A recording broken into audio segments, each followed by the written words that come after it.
Not that Engel played that. He has. For what position? Like, that's my point. They never. I don't know. They can, for example, or Engel as part of a package. But to say, it's kind of pointless if you don't improve on. I think that's a fair question. What's the price? What is the price? Is it Rodion With Robertson or with Miranda? And both of their bodies are in the toilet. Yeah. If they have was the guy who I should have said is off limits. So I don't want to trade any of those guys. So you're looking at. I don't hate them trading the first round pick. I don't hate that. I think that's the right thing to do. But is that going to be enough to get you a defense? Yeah, what's the price here, Steve? Yeah, well, so I'm trying to think of like whose stock is about to go up. So Abruzzese, his stock could potentially go up with the American Olympic team. Nyes, I think, is going to skyrocket. That awesome pick. And I'm a Leafs fan. I take him from my cold dead hands. So I think you have to take someone off the roster. If you're going to make an improvement to the team. The other thing, and I'm going to contradict myself here, but this is on purpose. Doc Jose has played really well with the Marlies. He's on the Olympic team. The bet, at least in my mind, is that they're going to sign him to an NHL deal when he comes back. And thankfully, to everybody who reached out, he doesn't have to enter re-entry with. But he actually proved him to sign with any team. I think he did say in a quote that he would expect it from he wants to be here. So does that mean then that you have a player, a roster player, and a pick to give because Josh goes in? Yeah, that's possible. I'm just going to work this out. Like, what are the bullets that you're talking about? You know what I mean? Yeah. I think Dermott is a potential bullet too. You know, you can improve on defense by trading a defender. You know, you're probably going to have to do it. They're going to have to get creative here, and I don't think it's going to be anything overly earth-shattering. Like, they're not going to add, like, an Alex Pietrangelo. You know what I mean? But if they can literally just get better in certain areas, I think it'll be a big victory for Judas. And also, like, it'll create the least amount of interruptions. He's got to be trying to find some sort of fit for Nick Ritchie somewhere, which could potentially free up some space as well. I mean, geez, that might cost him more assets than bringing someone in and just getting him out. Yeah. Doing right by Ritchie. Doing right by Ritchie, I mean, you know, you go to Arizona and you go, hey, we already paid a big bunch of this deal. Actually, no, we looked it over. He has a nightmare contract that goes up. That goes next year, yeah. 4 months. Yeah, so just to reiterate that, he makes 1.7 this year and 3.3 the next. Oh, yeah. Oh, that contract is at the bottom of the goddamn ocean. That is so bad.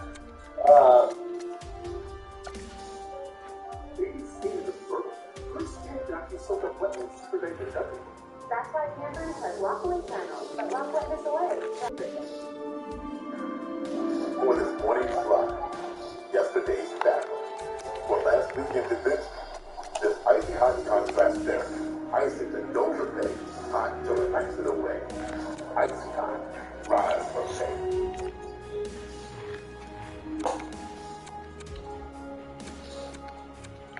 That's another little underlying thing ahead of the deadline. Like, they kind of got to get him back in the lineup. Like, to give him an opportunity to not be this $2.5 million healthy scratch. Well, but Engel's winning them games, or helping to win them games. Yeah, I can see that. Listen, he's not getting traded this deadline. Nick Ritchie's going to be able to be back in the deadline. My thing is, maybe for the play, like as you're resting players for the playoffs, that's when you bring in Ritchie. I think that's right. Then you let him, you put him up and down the lineup, try to find a spot for him where he looks relatively comfortable, and then you know where you can use him, and then you get some game experience in, and then in the playoffs, when one of your forwards inevitably goes down, sure, and then you trade him in August. Whatever, like, I hope he has a bonus where it's like, hey, you get $1 million on July 1st, and then the Leafs pay that, and then he can do it. Because I don't think Ritchie's long for the Leafs, but it's definitely, I don't think a trade's coming with Nick Ritchie in the next 3 weeks. Well, actually, if I'm not mistaken, sorry, just clicked onto his page, but I'm pretty sure his contract is, no bonuses. No bonus. Oh my goodness. So, dude, it's horrible. It's a really, really props to his agent because if the goal was to sign in Toronto and stay there, well, I mean, the Marlies are in Toronto as well. And that's the team he's currently with. That's a tough one. Mrazek doesn't make any sense to move him. By the way, tonight the goalies in the first Carolina game in Toronto since the David Ayres game are the same as they were last time. It's just they switched teams. No way. Oh, that's true. Mrazek and Anderson. Yeah. Reimer started for Carolina in that game and got pulled. And because he got hurt very early on. And then it was Mrazek, who got run into by Kyle Clifford, who is also back. Oh God, I'm ready to be hurt again. Okay, well, I hope Ayres is ready to go. Yeah, get me to 1 million views. I'm at like 930 for the. Welcome back. So continuing this series that we're doing on teams that are below the playoff line in the West and what they may or may not do, I think with Winnipeg we need to look at it differently. So again, I'm doing this all completely different with each team. I don't think there's a cookie cutter way to do it. Because with Winnipeg, this is a team that envisioned itself being in the playoffs. This is a team who clearly built with the idea that, all right, we're going to be in the playoffs this year. And so they were willing to forego future assets. So they have their own first round pick this year, but they don't have their own second. They have Columbus' third, not their own. They don't have a fourth round pick. They do a pick in round 5 through 7, which are on their own. And next year they don't have a second round pick. So they've been sacrificing picks to try to make things better currently, and that's where things get tough. And when you make those moves and you still find yourself not a point behind Calgary, who is the number 2 wildcard, 6 points behind Edmonton, 5 points behind San Jose. That's the game in hand on San Jose. But it shows for Winnipeg to really turn this around, there's multiple teams that need cash and almost double digits in the playoffs right now. So if they're going to make a move, I think they have to make it sooner rather than later. We're moving Paul Maurice from behind the bench. Did that on his own. There were some beliefs that maybe that would help turn things around. It really hasn't. So they're scoring 2.83 goals per game now on 2.95, so they're allowing more goals than they score overall. Their penalty kill really stands out at 74%. That is a major problem. And they need to improve that. Their points percentage currently is 512, it's 20th in the National Hockey. So all of the numbers say that basically Winnipeg's not good enough. And you look at this team, and they should, especially when you look at the forwards. So right now with the injuries, and there's a couple guys who are injured on their side as well, but the injuries that are more upfront way. We've got first off Brian Middleton won't play again. We're pretty sure that he won't be playing again in the NHL, right? So that cap hit comes off. He's 34 years of age as well. Nate Ehlers, 25 years old, 34 games, 13 goals, 12 assists, 25 points. Ehlers is an excellent player. I do think that likely wins if he had a few more points. But he's not supposed to be up that much more. Once you get Ehlers back, you're getting that dynamic for who can play in a 200-foot game and one of those games where you want to buy tickets if you're going to spend. Then you have Logan Stanley.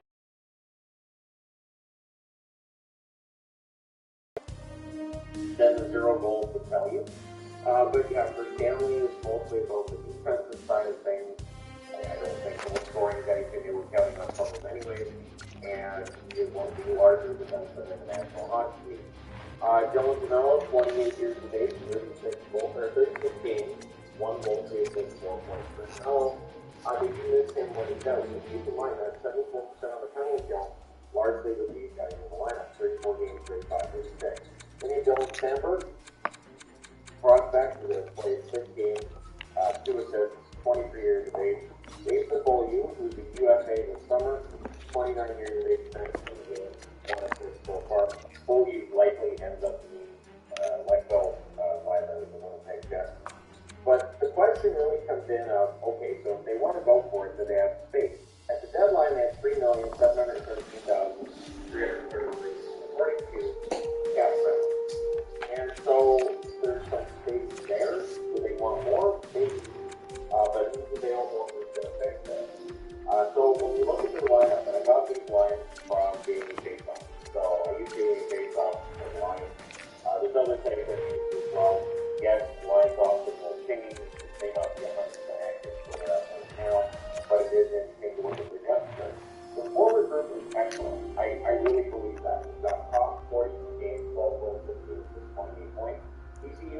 this summer, how much is it worth and for how long?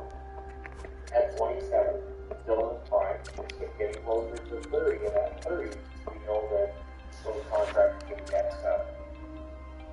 long in the tooth quickly, can age badly. So there's some question about top values, how much are they willing to spend for him, and whether or not you let him go. And maybe you can find somebody else on the market this summer, which has been a challenge for Winnipeg Jets at Mark Dyson, 28 years of age, 36 games, 10 goals, 19 assists, 29 points. I don't think Dyson's overly happy with the season he's had thus far. He's not supposed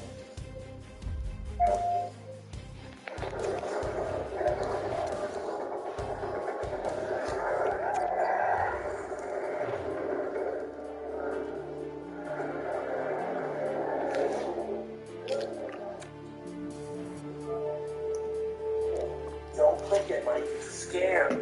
Oh, hi, voice of reason. It looks legit. Don't click.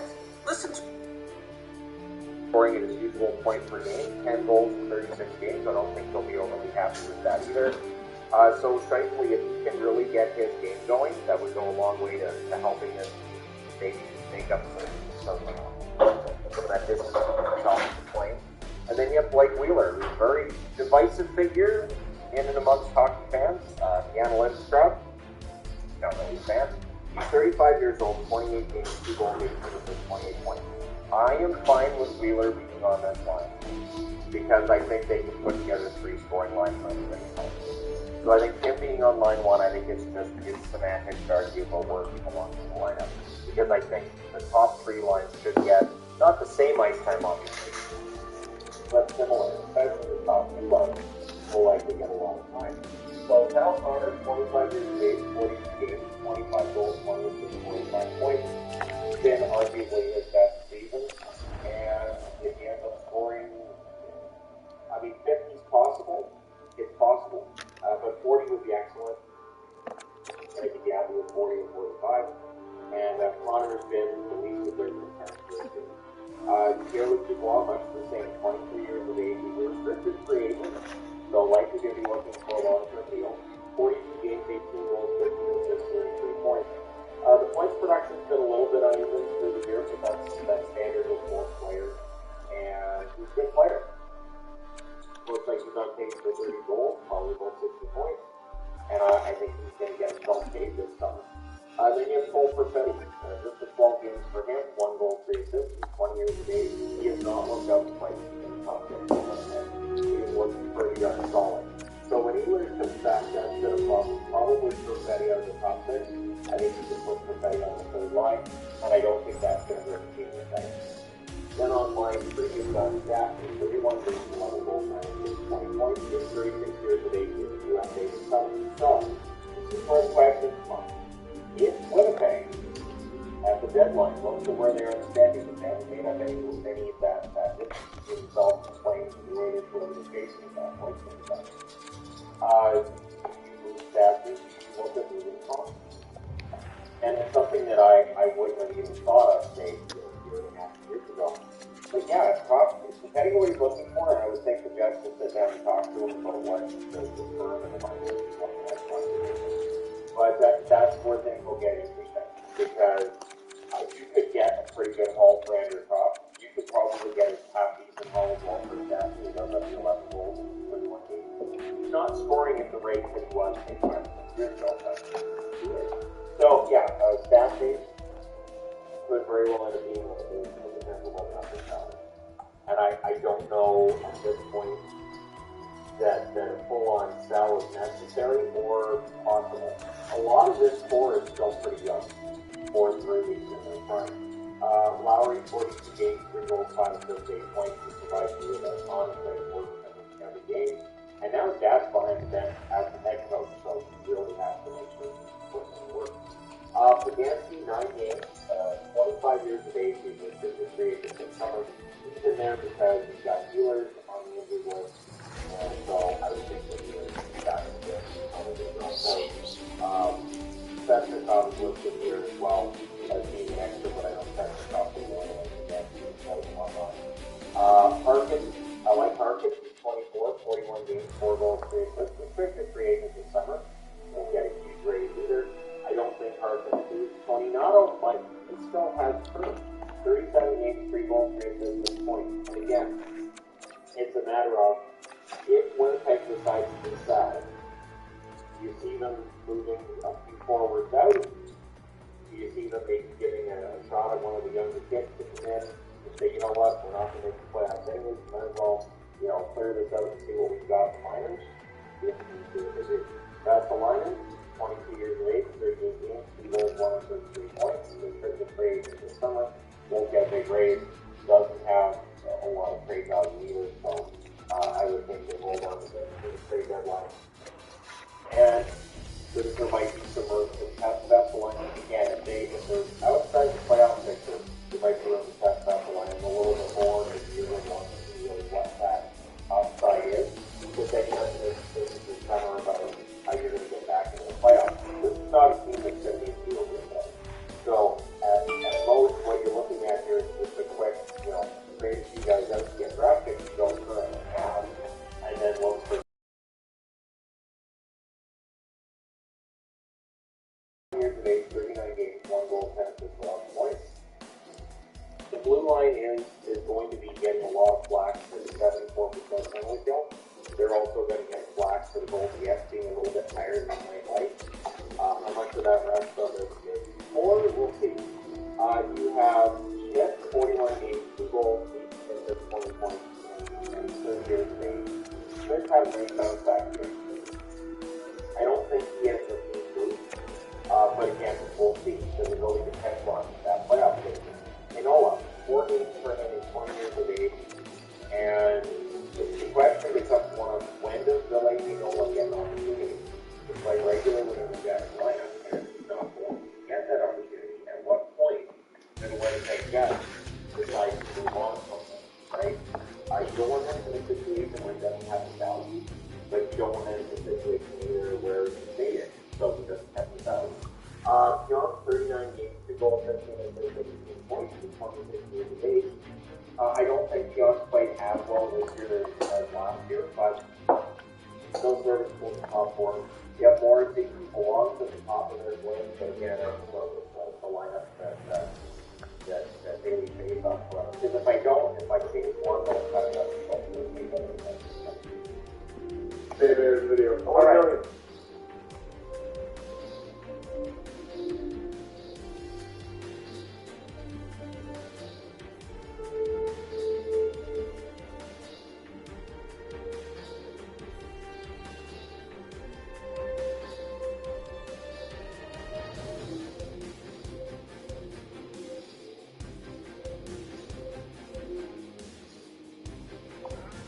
Those are so beautiful. Well, thank you. All my best India. My husband ordered them from Italia. Oh, wow. You have to tell me everything. Italia. Always fresh. On time. Guaranteed. Every journey gets us closer to the same truth. We all.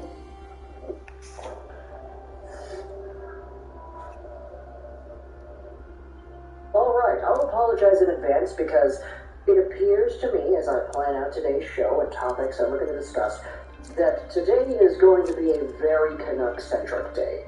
If you're a Canucks fan, you like that, you love seeing the Canucks stuff, and don't worry, there's going to be a lot of that. But if you're not a Canucks fan, then hey, sorry, stick around please if you want to. But today we're kicking off the show with a conversation about Luke Schenn. Because when it comes to what Luke Schenn is and how he has been evaluated on the trade market, we've already seen some teams apparently showing interest out there. I'm thinking about the New York Rangers in particular. But according to Rick Dollywall on Donnie and Dolly, there is indeed another team that apparently is interested in Luke Schenn and his services, and it sparked up a really big conversation on Twitter, which is kind of why we're making this video over here. Here's the quote from Taj's Twitter account. Some believe that the Toronto Maple Leafs have interest in Luke Schenn. Now, the tweet was actually liked by Rick Dollywall himself. So, there you go, there's some confirmation right here.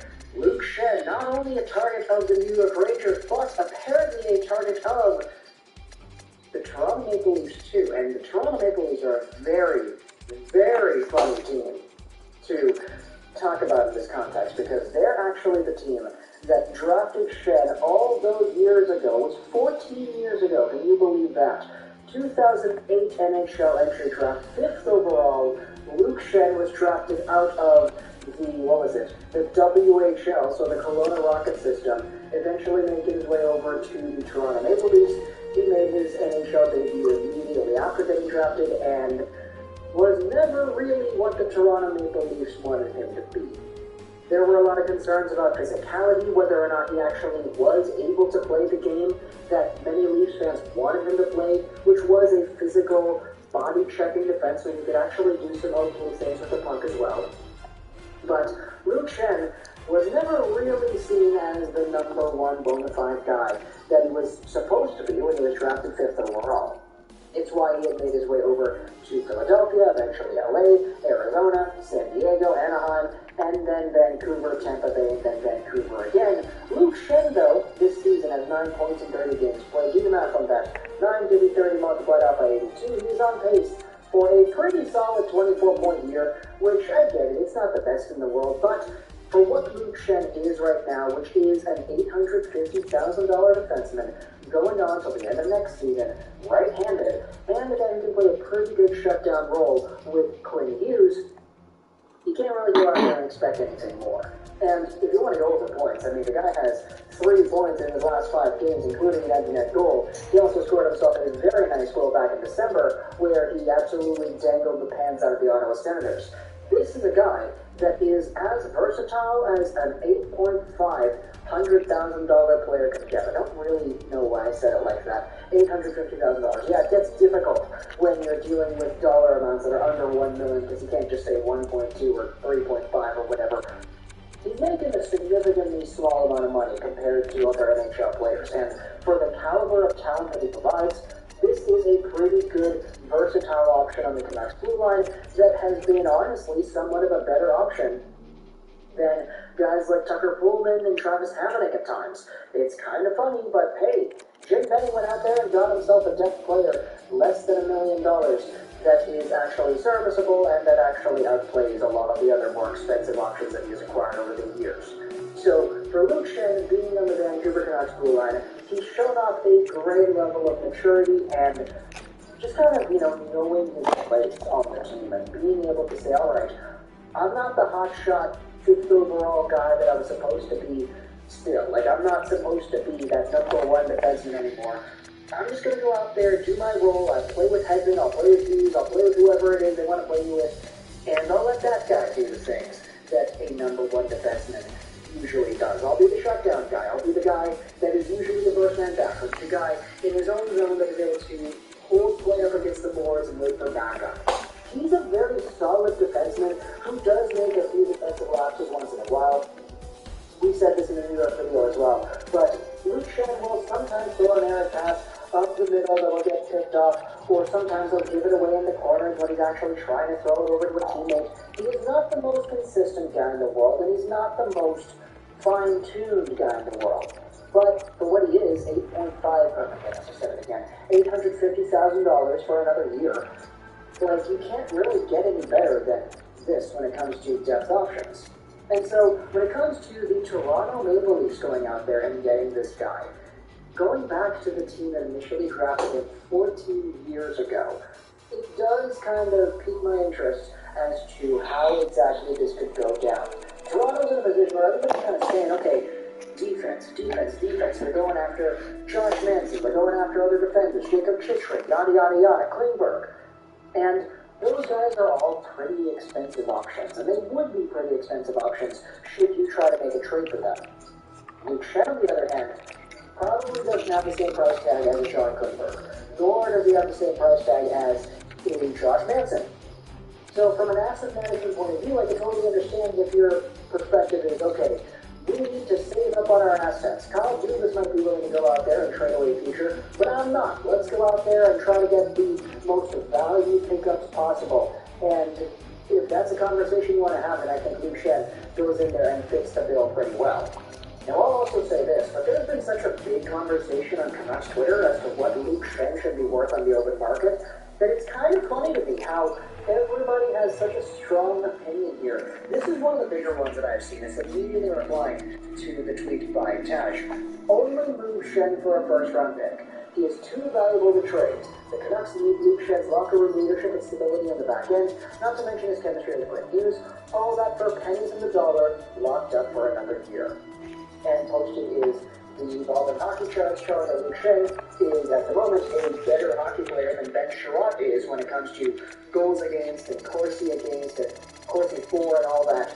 And so the implication here is that, okay, Ben Sherratt's going to be able to go for a first. Why not Luke Schenn? That there is a multitude of arguments that you can go out there and use that justify the idea that Schenn is better than Sherratt. Schenn is cheaper than Sherratt. Schenn has another year over Sherratt at a cheap cap hit. He's also right-handed. He also has all these Corsi things for and against that Sherratt just doesn't have. However, the number one thing that Sherratt has that Schenn does not have is trust. Okay, maybe not trust. Trust makes it sound a lot more dramatic than I thought it would sound. Honest time. Ben Sherratt in the playoffs was a guy going out there with 25, 26-minute games, and he was a big shutdown guy that did his job extraordinarily well in the entire playoff atmosphere. Luke Schenn this season is averaging about, 17 minutes of time on ice a game? And earlier on in the year, he was averaging 14? Now, that's not bad. Luke Schenn certainly is a valuable player of the Canucks blue line. It's just, if you want to take a look at advanced analytics, you've got to take it with a grain of salt because Ben Sherratt is playing on a very, very bad Montreal Canadiens team, and he's getting a lot of ice time on this very bad hockey team. Of course, his stats are going to look terrible this year because everything around him paints the perfect scenario for that to happen. Furthermore, NHL teams are going to go out there and not look at Ben Sherratt this year. They're going to take a look at what he did last year and say, okay, that's the guy we're trading for. It's the same argument with Jeff Petrie. You're not trading for the guy who keeps on shooting it into shin pads and he gets on pace for 8 points this year? You're trading for a guy who had 4 straight 40-point years in Petrie, and that's what teams are going to go out there and think about when they make these trades. For Luke Schenn, sure, he's got himself 2 straight Stanley Cups, and he's a very good player for the Canucks when he needs to be, and other times he's not really when he needs to be as well, but for Luke Schenn, those optics aren't there. There isn't really a big-time shutdown mainstay guy like Ben Sherratt was on the Canadiens in Luke Schenn. On one of the better teams in the NHL, Tampa Bay, he's just a depth option that plays with Hedman once in a while. So, to me, there isn't really an argument that says that Luke Schenn can go out there and get a first, but I mean, if there's a team willing to go out there and throw a first round pick for Schenn, I think you take that next goal. I think you bounce on that. Sure, we've seen forwards like Barclay Goodrow and Coleman and Foligno and all that stuff go for first round picks, but does that happen with depth defensemen? I'm not really too sure. So, Toronto fans, let me know in the comments what you think about the idea of Luke Schenn returning to your organization and suiting up once again for the blue and white. Let me know in the comments what it is you think you should give up, if he is worth more or the same as a Ben Sherratt. Canucks fans, let me know in the comments what would you like to see in return for a Luke Schenn. I hope you enjoyed this CharlesTown. Canucks fans, by the way, we got some more Canucks stuff to talk about. We got to go over Jack Rathbone and Guillaume Brisebois because those two, my goodness.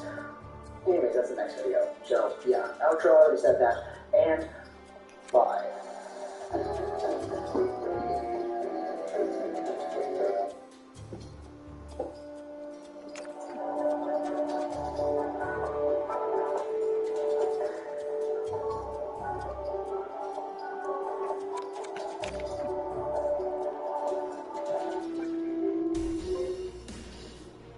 Welcome back. So I did a video today on Chicago and on their situation going into the deadline, and I thought, let's talk about Montreal. Let's talk about an Eastern team too while we're at it. I talked about a lot of teams in the West. Talk about a team in the East, and we don't need to get into how far outside the playoffs they are. We don't need to get into the record. There's a lot of stuff we don't need to get into with the Montreal Canadiens at this point in the season, because the season's kind of been done since, second week of the year, and it has been an absolute nightmare. This is the team that was supposed to be, at least in contention for a playoff spot. If they weren't going to make it, they were at least supposed to be close. and it hasn't been close. Their deadline cap space, again, this is something I'm tracking because it's a deadline that tells you who can park some money, might be able to retain some money. $6,697,646, courtesy of Caps Friendly. Now, in terms of extra draft picks, they do have the Ducks. He might be my coach. They have the Bolts 4th round pick. They have the Blues 7th round pick. In the trade that they made with the Arizona Coyotes for Dvorak, the agreement was that the worst of the 2 first-round picks between Arizona and Carolina would be the one going to Arizona. So it's Carolina's pick that goes to the Coyotes. That was the pick they got in exchange for not using the offer sheet for Jesperi Kotkaniemi. The interesting thing is, this is the team that could use a Jesperi Kotkaniemi on the roster. Nobody on this team has broken double digits in goals yet. And they don't have, anyways, they don't have that depth of those you need. They don't have Deno anymore. They don't have Kotkaniemi. And so, I think the question then becomes one of, okay, so what's the future going to be down the middle? Well, it is Nick Suzuki. He is the president of the future. I think Suzuki looked good at the All-Star game. I think he acquitted himself well. Future's still bright for him. But 44 games, 9 goals, 18 assists, 27 points. I think that's a little bit lower than people had hoped for from him offensively. Tyler Toffoli had a career year last year. Absolute career year totals, and right after signing a contract with Montreal. So it made the contract look good. It made it look like Toffoli might be more of a 30-goal scorer than 20 this year. 33 games, 9 goals, 16 assists, 25 points. Hot and cold for Toffoli, but he looks like he's in 20-25 goal range if he was playing a full 8-game season. It's about average for him during his career. Jonathan Drouin, 32 games, 6 goals, 14 assists, 20 points. For Drouin, it's been another season of some frustration, right? Injuries and all of that. Of course, last year he had to spend time away from the team. So for Drouin, it's a matter of getting into a rhythm of playing enough games. So I kind of feel bad for him because it doesn't feel like those totals were fair considering how much time he missed last year and the overall state of the team this year. Arturi Lehkonen, who's an RFA this summer, 41 games, 7 goals, 12 assists, 19 points for Lehkonen. So, good depth player. You know, on pace for about 40 points if he played a full 82 games. That's not bad.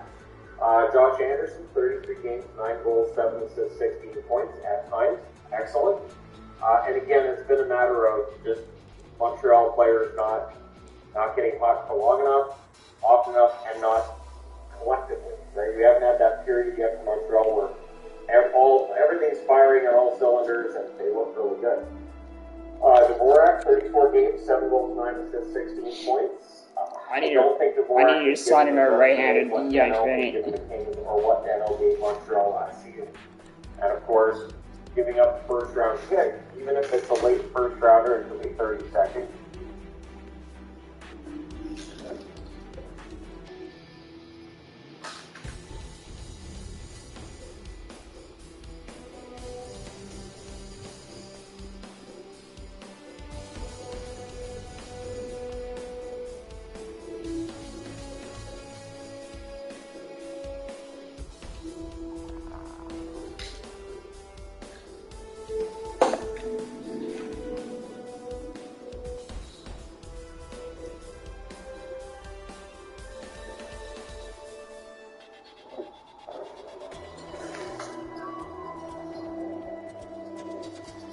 What did I tell you? It's a Canuck-centric day today. We already talked about Luke Shen and the apparent interest in him from the Toronto Maple Leafs.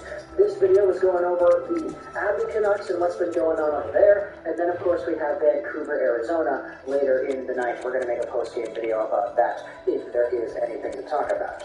Kind of funny as well because that video, should we make it, is going to be all about Vancouver and Arizona. This video right here is all about the two farm teams.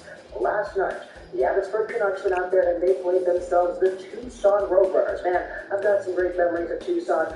We beat to death a Blink-182 song over there. But either way, we had ourselves last night, Abbey versus a lot of Canucks fans, was the return of Jack Rathbone.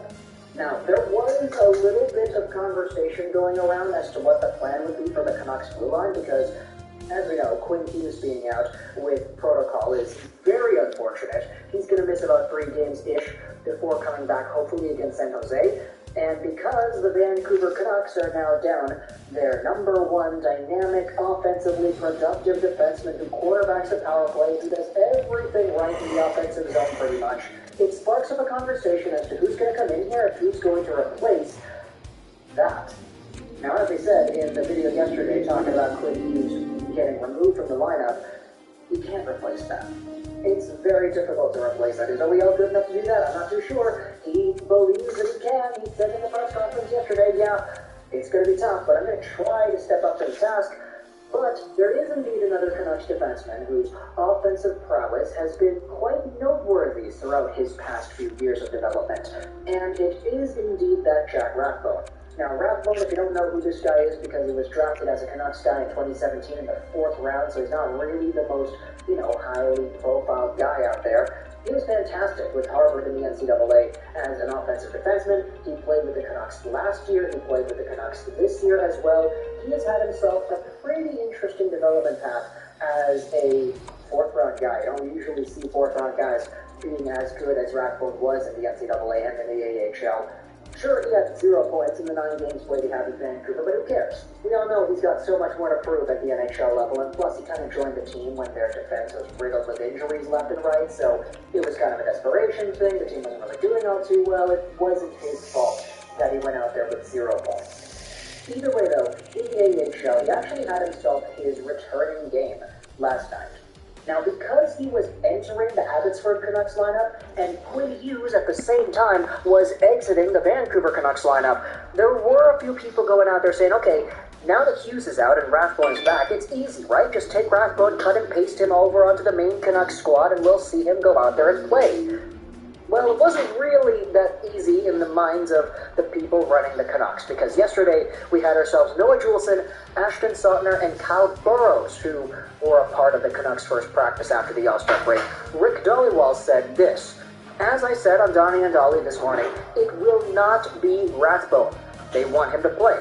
He missed a lot of games with a shoulder injury. He will play for Abby tonight instead."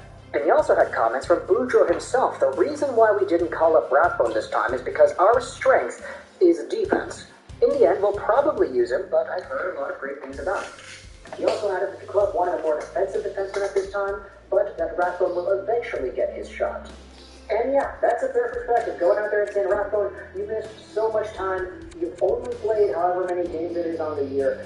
We can't afford to go out there and play you in the NHL right away, either in a depth role, because you're not really going to develop, nor are we going to go out there and play you in the NHL in the Quinn Hughes spot. You're not there yet.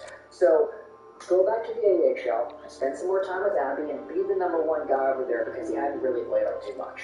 Sure, you're probably good enough to play in the NHL, but with players like these, you have to be very delicate with their development, because one long stint in a different league than they're capable of could be the detriment that ultimately derails an otherwise pretty good development profile. So, Rathbone suiting up for Abbotsford yesterday against the Tucson Roadrunners had himself a goal and 4 assists. Rathbone had a 5-point night in the Canucks 8-5 win over the Roadrunners.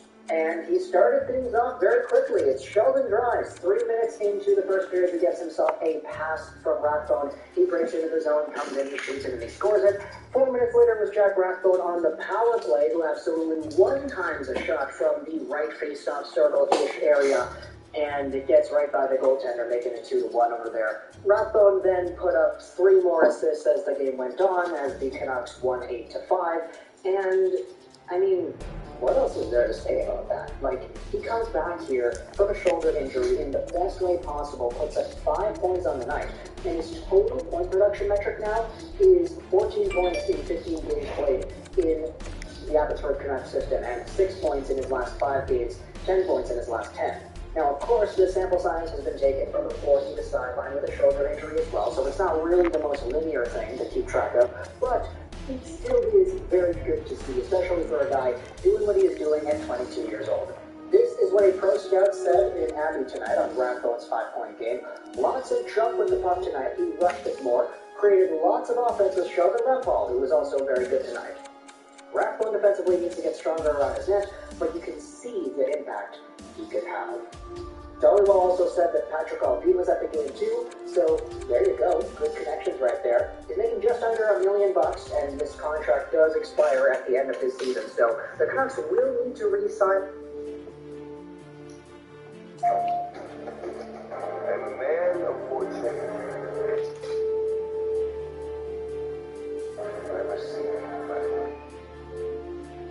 Morning all. Alright, so we're going to do something a little different today. I'll start breaking all that. So, right now, the playoffs starting today. According to the NHL standings, which is the I'm not worried about points percentage. The people will bring up points percentage because points percentage, if it brings into account games in hand, and we don't know if the teams are going to win games in hand or not. I know some of the NHL standings you'll see games in hand make a difference too, so this is just the official standings right now. This might do. And I really think, and I say this a lot, I understand this might be your thing. Yeah, these playoffs could be absolutely sensational. So we have Florida against Boston. They have a team that has made it out of the first round since '96 against a team that's veteran that won back in 2011, made it to the finals in 2019, and doesn't generally move to the first round that often. So there's the storyline right there, and then of course you have the incredible storyline of what Florida team is this year, you get Canadian on, and on the other side you have Boston, but again, still got the last rod, it's like the Rats back, and maybe it's that last run, I think, anyways, if that's the plan. I think Florida probably wins that series, it's going to be a lot of fun. Then as well in the Atlantic, you have Tampa Bay, number 2, and Toronto, number 3, in the city. And Tampa right now would have home ice again, given the points percentages, that might very well take. And what's fun with that would be them defending Stanley Cup champions. Again, the Toronto Maple Leafs team that hasn't won the Cup since '67 hasn't made it out of the first round since 2004. That series could be absolutely fantastic. Like that could be, could be a 7-game series. And I apologize to Leafs fans are going to say, "Oh, not another game 7." Yeah. And it would be in Tampa again, and Tampa number 15. I think there's a lot of importance for Toronto this second half of the year to hopefully, in their eyes anyway, get full ice advantage. So if there's a game 7 situation, like it at home in front of Toronto. That's the ultimate right situation for that. I don't think they would have had that opportunity. 2020 you're at home, but. So, if the 2020 bubble playoffs were a different situation altogether, and then I would love to see Toronto at home ice in Game 7, which is something that gives Boston at home ice.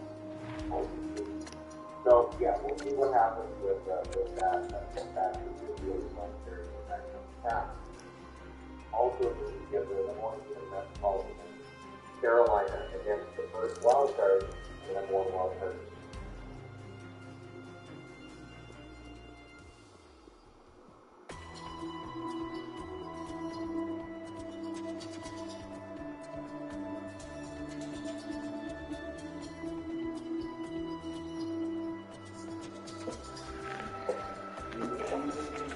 Those are so beautiful.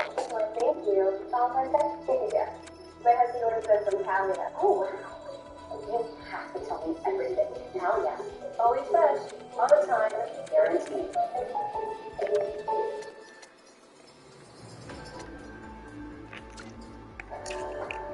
From playground to podium, Canada's athletes compete for more. That's why more awards and save on food. Hello, guys. Welcome back. My name is Nathan, and today we're going to be ranking 10 different NHL players that will be traded during the 2022 NHL trade deadline. Now, we are still a month away from the trade deadline, but we've seen a lot of rumors on a bunch of different players over the past couple of weeks, and it's really starting to heat up with the trade market right now.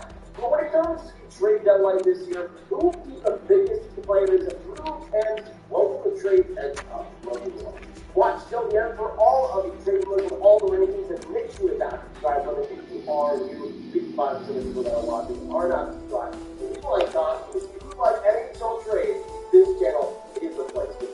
Now, the first player I want to talk about today is, in my opinion, start out today by talking about Quantrill.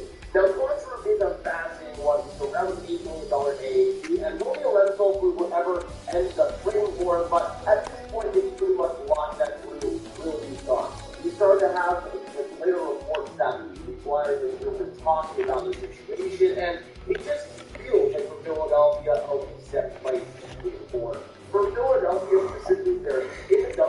now is not really showing many signs of improvement. They're a team that I think desperately needs a retool, and it feels like the management is already kind of going in that direction. Bringing Claude Giroux is thinking by that, and I feel like he's the biggest piece that really does trade. It would make a lot of sense for him to get into locked in trade market. I think that would be a first prospect that he could play on top of. And in my opinion, the biggest reason we will see Claude Giroux traded is because of his versatility. He's a point center, he can play both team positions and be strong at it. And for Philadelphia, they would still have a lead as well, because they're paying salary since they wouldn't be bringing much on. So you can have a lot of flexibility there, and I think that adds to the interest for NHL teams. So you can top three teams on the internet, the Avalanche, the Wild, and the Calgary Flames. All of these teams make sense and could add in at the top. So now going on to the second big-time player that will be traded at this year's NHL trade deadline. We're going to move on to the Chicago Blackhawks and move on to Marc-Andre Fleury. Honestly, an extremely interesting player heading into this trade deadline because of like Giroux, that's versatile. He makes $7 million, but like Giroux will be a rental for anybody that acquires him. And I do think he'll be quite interesting. So far this year, 32 games, he has a 9-10 save percentage, even though his goals still perspective, it's still not where he'd like it to be. At the same time, the Warriors around a solid defense. He's proven in the past to have some great playoff runs, and I really don't see a lot of interest out there. Obviously, only for team sort of seems to show him around the last couple of months. We've got a big one coming up to the Washington Capitals. We're a team that was in on him, and I think that has an amazing fit. If Fleury does end up in Washington, it would be weird, but at the same time, if the team fit, Washington will be a great destination for Fleury, and there could actually be some real playoff success with Capitals for the first time.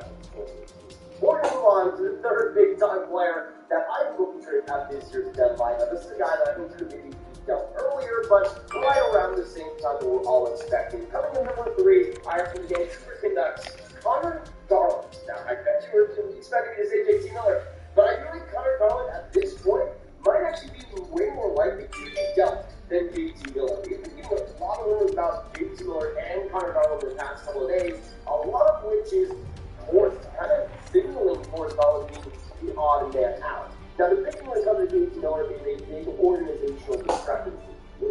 Of course, that one half of the organization is on the trade side, the other half wants to re-sign and keep him long term. But we saw a lot of rumors around Garland, and it doesn't feel like there's the same amount of argument there. And I feel like for the Canucks, that'll be one of the big shifts that ends up being done. He makes $4.9 million in the next 5 seasons, and we've heard a lot of chatter about the Canucks really wanting to get rid of Tanner. Now, for me, Connor Garland is a forward that I would love for Vancouver to be, but at the same time, it might be a luxury at long term if they don't want to have to afford. Now, he started off fantastic and has cooled off, which might make it easier for the Canucks to end up trading him, but at the same time, they could get a lot back for Garland, especially if you go in the trade deadline. He's a guy that, if you get him on a playoff team, he can play that great playoff hockey. He's an under the radar, in-your-face player that I think really gets the job in that way. I think the Canucks can get a lot for him, maybe even a first round pick and something else on top of that. And I feel like the Canucks are going to trade somebody. Garland at this point maybe is a better choice for Miller, especially if Miller does want to pay him. But now moving on to number 4, the fourth big-time player that will be dealt after the trade deadline. This, in my opinion, is a much more simpler player in the whole trade deadline talk. I feel like he'll be a guy that gets dealt and not a lot of people will pay attention to it, but I feel like he'll be a good radar deal. And coming in number 4, Blue Jackets, I have Max Domi. Now, Max Domi makes $5.3 million and stay with me. He will be a rental for whoever ends up trading for him. When it comes to Domi, this season has been extremely fast. In the 3 games, he has 8 goals, 11 assists for 19 points. He's under the radar player for the Blue Jackets this season, has improved his overall game. He can play center, he can play wing, he's a little bit versatile there, but I feel like a lot of teams are going to love that speed, love that skill he's brought so far this year, and love a little more of an improved defensive game. I don't think he'll get absolutely haul or anything, I don't think he'll get worked up in a top prospect, but I think Blue Jackets will be a pretty solid trade here. Now we're going to transition from one of the more surefire trades at the deadline to one more questionable one, if you want to put it that way. We're going to move on to Montreal Canadiens, move on to number 5, and move on to Brendan Gallagher. Now, Brendan Gallagher is another player that I don't quite have a 100% grasp on of field increase for sure, but I do feel like a lot of people are already talking about the possibility of a Gallagher trade as much as they should.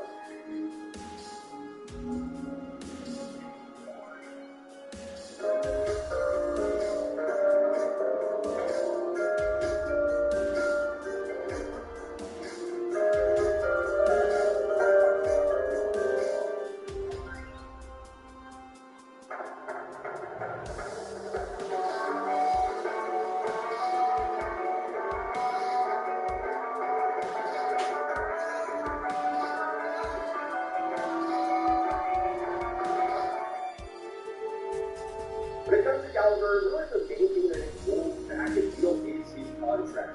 When it comes to his deal, he has $6 million until 2027. He has a little by no means clause, but he submits a 16-year trade limit isn't too substantial. But you also have to worry again about those years until 2027. And this isn't exactly one of the great in the past couple years. This, for example, is when he gets 4 goals, 10 points. And it's not like he was Jeff Petrie playing great in the playoffs last year. He only got 6 points in 22 games for the Canadiens, and wasn't really much of a factor on their day-to-day process. And that to me is maybe the biggest problem. I feel like for Gallagher, the main selling point would be kind of his playoff style game, but not exactly a noticeable player day in and day out for the team last week's playoffs. We'll see obviously if the deal gets done, but I don't expect to be for too much. And especially that contract right now, but I still feel the interest to get the style of game played, even if the playoff success hasn't quite been there. So he's going to see the style he plays, and say, why not? Now, a Gallagher trade would have to go to a team that can actually afford him, so maybe a team like the Anaheim Ducks that has some money to spare might want to go after. But now we can go on to number 6 and the 6th big player I see being traded at this deadline. Now, he's not really great, but he is big, so I'm going to include him. Next up, from the Philadelphia Flyers, I have Rasmus Ristolainen. Now, the thing was with Ristolainen coming into this year, there was always a 10% chance that he was Buffalo all along, and he was a great player, bursting and ready to have a breakout season. I thought it could happen, but everything has gone wrong for Ristolainen so far this year, and he'll also be the UFA after the season, which again, say it with me, he will be rental for whoever ends up trading for him. Now, it wouldn't exactly be a great rental if he hasn't been doing whatsoever in his own career, but I think the Flyers doing something for Ristolainen, again, because the big body guy he has, and he has as well. Now, one of the biggest problems I see is the cap hit, $5.4 million, doesn't exactly help things. But again, maybe you have some salary retention there, and maybe you get a round pick. For the Flyers, it's better. But now going on to number 7, in my opinion, one of the most under-the-radar rentals in the trade market that will get a lot of interest by the time the trade deadline comes around. At number 7, I have Paul Stastny from the Winnipeg Jets. Now, I don't think too many people talk about it, but I think the Jets would be a pretty decent haul for Stastny, all things considered. Now, he's 36 years old, makes $3.7 million. That contract is capable, for sure, especially with the production that he's had so far this season. In 31 games, he's 11 goals, 9 assists for 20 points, and when he has played, he's been a part of that Jets team. And if the Jets do decide to go maybe a little more retooling around, I think Stastny would be the best option and the clearest option at that trade. He's a great leader, has been on a bunch of teams before, and I feel like a ton of teams before the one that's from And considering that Paul Stastny got 15 points in 17 playoff games back in 2018, there will be a lot of teams watching him. So now we move on to number 8. Move back on to another Chicago Blackhawks. This, in my opinion, is one of the most troubling and confusing situations we'll see out of any player traded this year's deadline. But it'll be an increase when the seed goes down. At number 8, I have the Blackhawks Dominic Kubalik. Now, Kubalik's in a weird position. He's 26 years old, will be an RFA after the season, making $3.7 million. Don't quote me on this, but I'm pretty sure he's the arbitration eligible. And again, if for the Chicago Blackhawks, who may not be contract heading they want to go through, this season will be trouble for him as well. So far, in the 45 games played, he has 10 goals, 7 assists for 17 points. Compare that to last year, where he got 38 points in 6 games, and before that.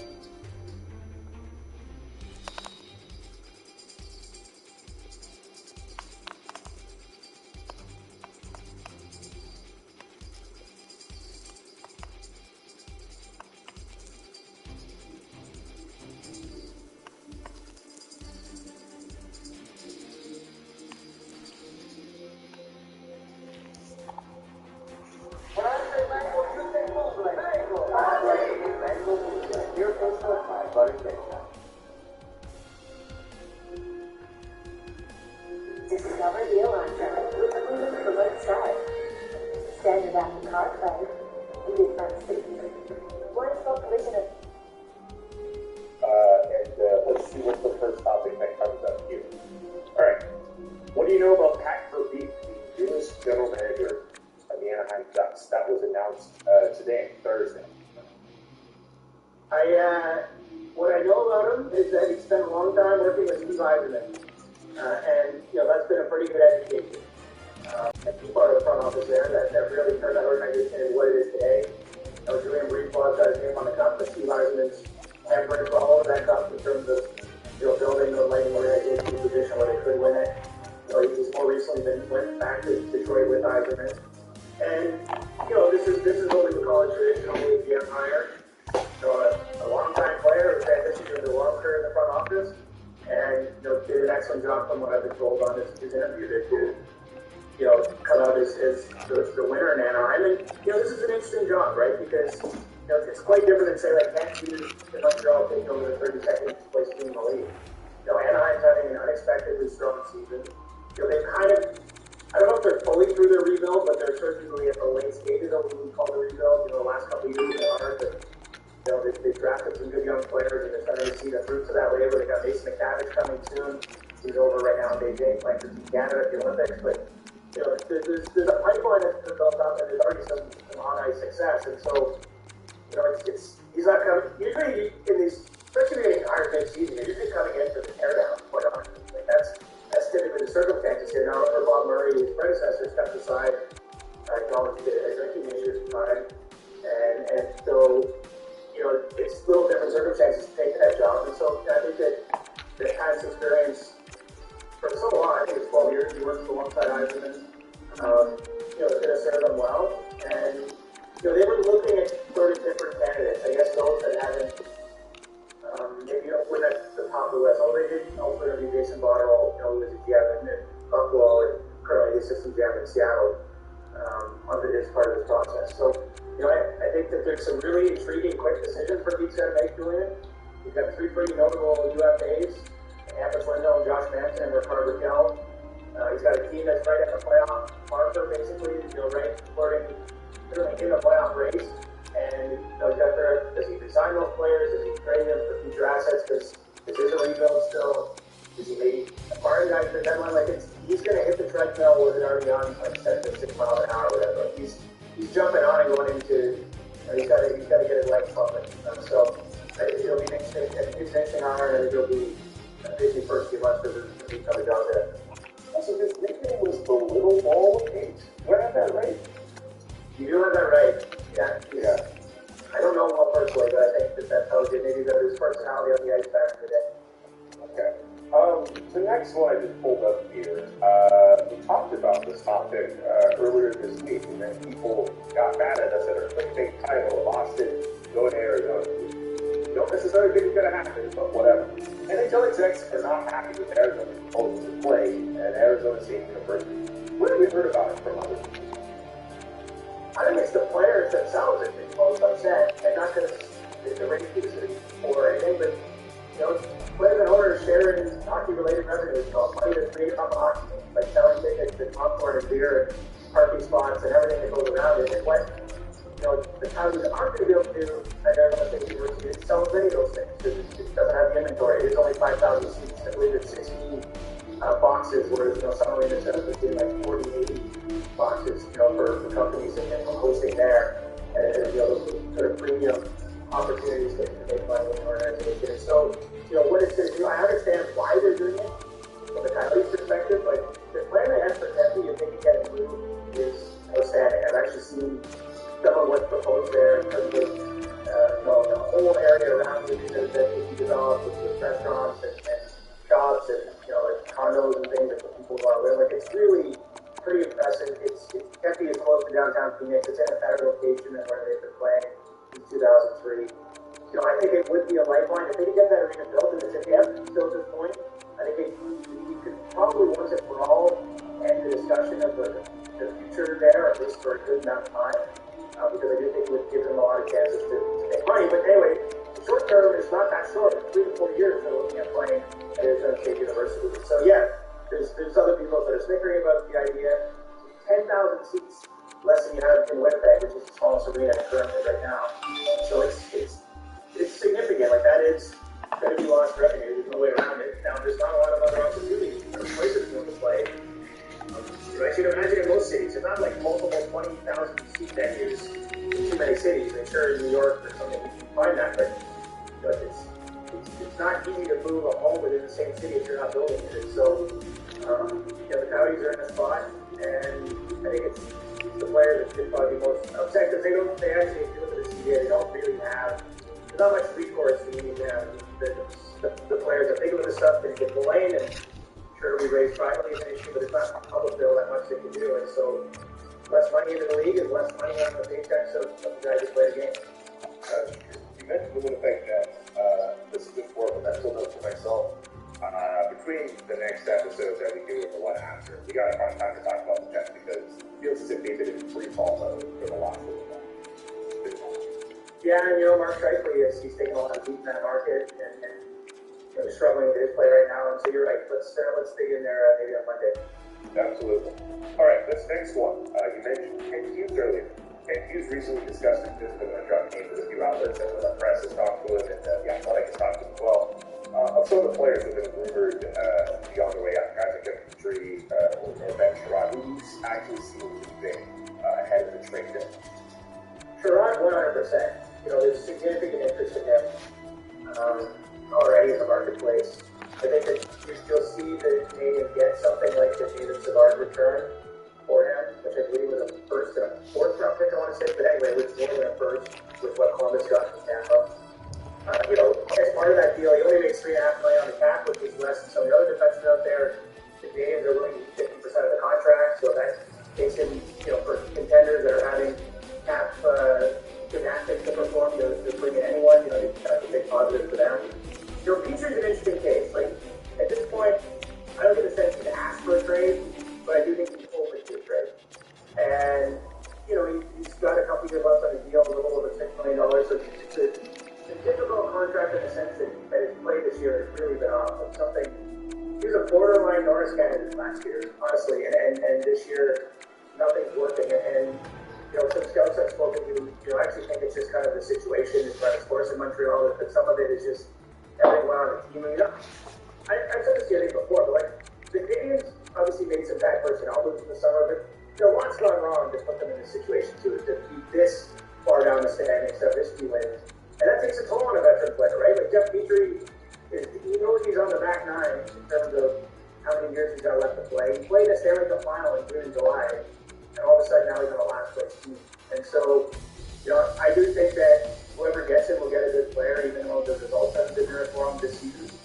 And I do expect him to be moved as well by the deadline. It's a trickier trade because it's become a multiple years on a contract. I think the Sherrod deal is pretty straightforward, especially the Canadians are just holding an auction for him. Like, just hold on to the wait and see what, the number of contending teams are interested in trading for him and just see where the price ends up. There might be a bit more nuance to a future trade that has to go on, but I think both of those guys are prime candidates to be moved by the 21st of March. And, some of the other decisions, because there are other veteran players, so I can see those coming a little later on. Those are the two most likely to be moved in my eyes now.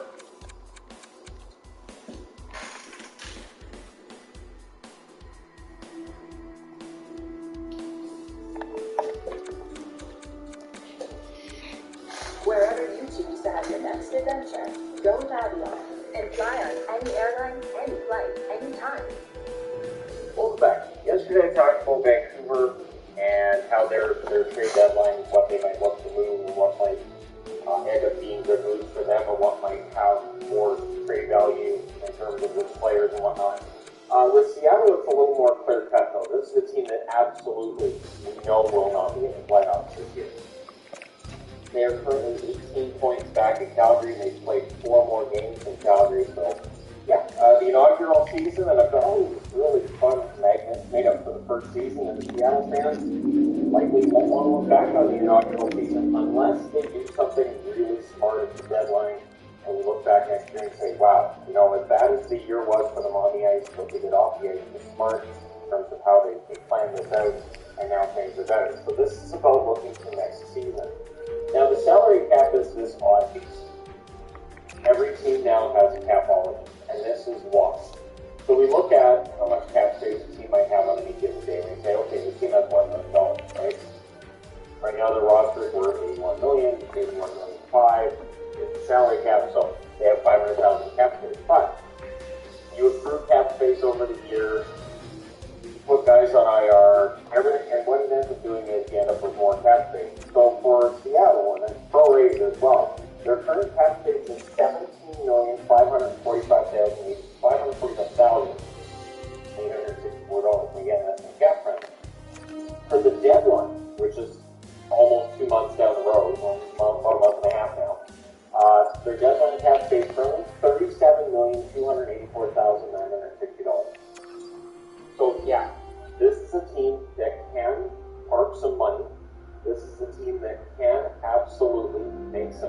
moves at the deadline that make things better as soon as next year.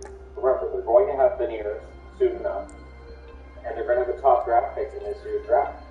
And it's seen as a deep draft. So, again, looking to next year, things could get a lot better. One interesting thing, they have a draft pick in each round, except the fourth where they have two. So, this year they don't have that many draft picks, especially comparing with what Vegas had their first pick. But again, there's that comparison we really can't make. And I think what Seattle does from here, we can compare them versus Vegas, as I think they've taken a different tactic away from the start. So right now they have 14,325,000 on the injured reserve. That does not mean there's 14,325 players on the injured reserve. You can only have 50 under contract. Dave Schwartz was listed as 26 weeks for the other. You have Alexiak. I haven't seen the timeline on him. I went through 3 different sites. Coleman, no timeline on him. And Tanev is out for the season, right? So that definitely is part of the reason that they have all that cap space.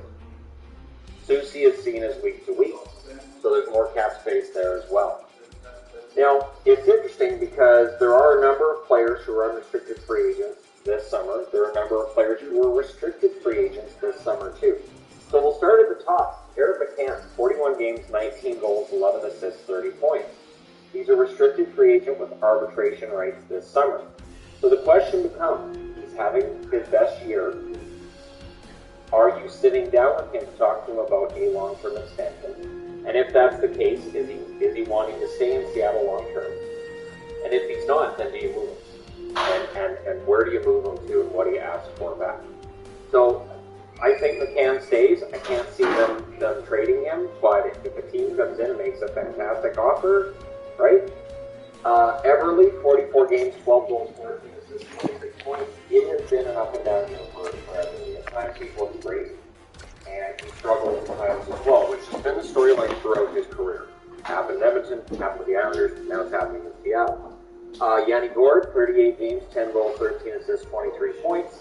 Gourde's been solid. He really gave him a boost when he came into the lineup from injury, but at this point, I think he sticks around. Again, there's no contract up here for guys who have term beyond this year, so that might give them extra value, and Yanni Gourde might be a guy who has some value. Wenberg, 46 games, 4 goals, 17 assists, 21 points. So he's not scoring at the rate he did last year. I don't think that they're going to trade him. I don't think there'll be a big market for him either. For Schwartz, he's only played 29 games because of injuries, 6 goals, 14 assists, 20 points. He does get hurt. Schwartz, of course, signed with the UFA during the summer with Seattle. They've been happy with him when he's in the lineup. He's not in the lineup enough. So I don't think Schwartz is going anywhere either. When I had trades in order with Seattle Grizzlies, pretty tough conversation on full hockey. I said, all right, I'll get Schwartz on the back, and I put Schwartz on the back because A, Schwartz is one of my favorite members of the team, and B, I really don't think he's going to get moved after year 1. Vince Dunn, I know he may get moved, I just said it. Vince Dunn, 41 games, 5 goals, 13 assists, 18 points. Dunn's been good, and I don't see him being on the market either. One thing for Seattle, you can't really declare yourself open for business, I don't think, in your first year. I think you're looking at guys who play well, and you want to add to that rather than just selling off, right? So I think Dunn sticks around. I think the younger players on this team are more likely to stick around. If you get the mark year now, 40 games, 4 goals, 14 assists, 18 points. As I mentioned in my news video this morning, Ron Francis is going to sit down with them and discuss things. They're going to discuss what his role is, I guess, with the team, maybe whether or not he's willing to sign an extension, and general plans for Giordano. I look at Giordano's role right now, and I see it being similar to when Doug Wilson ends up in San Jose, making it.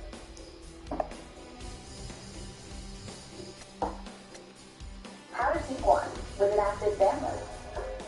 According to reports, what folder exactly? Welcome back. Okay, so I want to talk about Arizona today. I've talked about Seattle. I've talked about Vancouver. But why not talk about Arizona? A team that we know will not make the playoffs by design. Everything they're going through right now and the rough season they've had, this was all part of a really tough plan to just rip the Band-Aid off and make this happen. So this is a team that has been pretty poor throughout most of the season, so the effort has been good over the last, I'll say, 6 games. And they are positioned to have a really interesting trade deadline and a fascinating offseason, especially the draft. They have 3 first-round draft picks. They have their own. They have the Colorado Avalanche first-round pick, and they have what will turn out to be the Carolina first-round draft pick from Montreal. In the original trade with Montreal/Carolina, either or, the better of the 2 draft picks was supposed to be planned, but there's a provision in there that one of them is top 10, then it's the worst of the 2 draft picks that you get. So, since it's top 10 protected, and we know Montreal drafting in the top 10, it's safe to say that Carolina's first-round pick is the one that will go with the Arizona Coyotes. So they don't have a first-round draft pick outside of their own that is likely to be, in the top half of the draft. And that may stay that way, but don't rule out them looking for other first-round draft picks and then trying to package those later first-round draft picks to move their way up. That can happen at the draft where you won't say, we don't like our options, but for this pick at number, say, 12. So, you get a phone call from Arizona, they really like the guy that's there at 12, and then the other team is fine. We'll take picks 30 and 32 or wherever they are, and they change for 12, and the deal gets done. So we'll see what happens with that. But the Coyotes, I think, are going to have more than they did over their own. Round 2 is where things get really exciting too, because they have acquired the second-round picks of the Islanders, acquired the none of those 4 teams are likely to make the playoffs this year. And so with all of them below the playoff line, the one that maybe they look at say maybe, I think the Coyotes, they have a bunch of extra draft picks. And they will have likely, so that's 7 draft picks out of the first 4 years. So a lot of Coyote years to see more of them space. Then from round 3 through 6, they only have their own draft picks. They don't have any answers. I would expect that to change the deadline as well. They don't have the 7th round draft picks. They can have 7th round draft picks either. Their cap space at the deadline, $35,077,000. According to Cap Friendly. So a lot of space there. Good entry caution will be on the power play also. Nice. In Arizona, if they haven't started already, they will, because the Coyotes are in an excellent position moving forward. The real question, of course, with any rebuild is this teardown. Teardown is relatively easy, how you know you don't back up. All these extra draft picks will absolutely help in that draft. So we look at the players on the team. Blake Keller leads the way in scoring. He is their MVP this season. 45 games, 17 goals, 21 assists, 38 points. And it was a slow start to the season for anybody scoring on this team, and he has done very well. He signed for $7.1 million for season, 12.28. So, yeah, Keller's not going anywhere.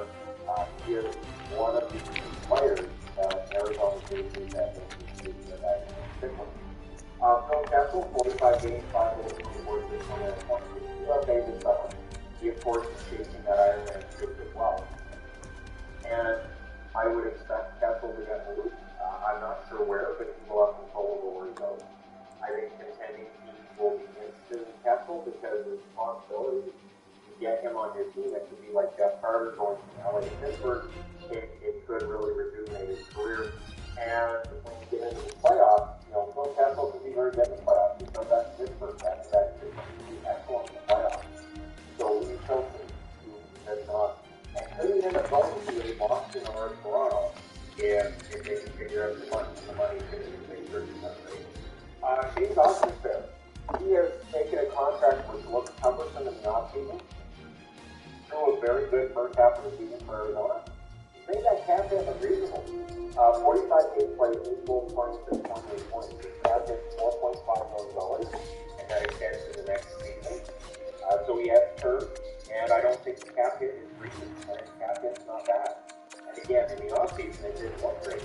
But by playing well in Arizona in the first half of the season, arguably being a rest early on, that definitely changes the narrative. Where now, they put notes on the market. Somebody's going to call. Somebody will look at the points he goals for that one and say, you know what? We can pick one. For instance, in Vancouver, they've got Their blue line is combined for 8 goals. Those guys need to combine it out. So I'm not calling like 8 runs, just take a run at it. Those would be things to take up. Just throwing that out there, and I say it only because I'm below the line, and play. Watson Crouch, 44 games, 11 goals, 10 assists, 21 points. One of my favorite members of the Arizona Coyotes. He's a restricted trade in the summer without a trade tonight. I don't think he's going anywhere clear. I think he's one of those key guys for them, and I think they don't know how important it is. Travis Boyd has done what Ghost did, but with Travis Boyd, he's also not making a lot of money. So in 37 games, 10 goals, 10 assists, 20 points. UFA this summer. He won't produce as well anywhere else than he's producing in Arizona right now. Getting ice time and getting put on the ice this week, he's had opportunities to do anything like Pittsburgh or Washington or anything like that. So for Boyd, I think there'll be some interest, but you've got to be aware that you're picking up these babies as a 4-point guy for most teams. And so, yeah, he's had a great year. I would not be surprised if he's the type of guy who gets rented out of the deadline tomorrow and comes back to Arizona next year. So you know what? I really like playing there. They're giving me an opportunity to score. Small. 26 games, 5 goals, 11 assists, 16 points for Nick Small. He makes $5.8 million as his cap hit until 2026. I don't think Small this year has necessarily justified the term of the cap hit. I like Nick Small a lot though, so I try to not weigh in on this one too much. But I can't look at that cap hit, look at his production and say, yeah, that's okay. But Small, I don't think that's either. Johan Larsson, 29 games, 6 goals, 9 games, 6 points. He's good in 2022. And Larsson, again, is one of these players that might have been pulled early on in the season for Arizona. He's been very good lately. And so we'll look back to this. So again, it's all about let's get some more draft picks. Lee Erickson, current contract, 36 games, 1 goal, 9 points. I do think this is probably Erickson's last year in the National Hockey League. And honestly, he's given us some good tips. That fourth line has been interesting. He can have Erickson, Beagle, and Roussel on the line together early on in the season, which entertained me to no end because they looked good. They looked alright. Like there's no bench, but they were playing well enough, and the defensive side they were okay. So, well, the cap hit for Erickson is dangerous, and I don't think that he's going to get moved with the deadline. They can't retain enough money to really make that work.